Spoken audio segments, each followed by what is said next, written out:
Pats labākais BMW no paša labākā saimnieka. Izejam cauri jaunajai BMW rindiņai.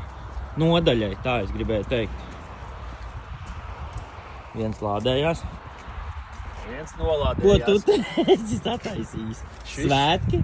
ir īpašais sveiciens tiem. Es pat nezinu, vienkārši rakstiet komentāros, kas tas ir. Mums pašam ir ļoti labs jautājums. Tas ir BMW X1, pats labākais pasaulē. Tas ir pats labākais un pats labākais placī arī. Šis ir komisijas auto un pašam labākajam saimniekam pieder. Pašā labākajā vietā un pašā labākajā placī. Saimnieks visu laiku uztraucās, ka viņa mašīna kaut kur stāv maliņā, nav pamanāma. Tur ir šosei, Rīgas šosei. tur ir benzīna tanks, nu reāli būs pamanāma, vai vajag vairāk balonus. Es domāju, man liekas, ka ir ok. Varbūt kaut kādus plakātus. Zināt, tie baloni maksā baigi dārgi. Gan jau, ka saimnieks uzvanīs un teiks, ka varbūt ka vajag plakātus vai vēl kaut kā viņu izskatās. Vispār ir forši BMW, ir balta salons, reku šitāds. Viss ir pa smuko.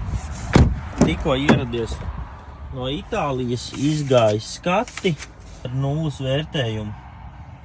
Tā kā 10. gada X-Drive'ā un jaudīgais.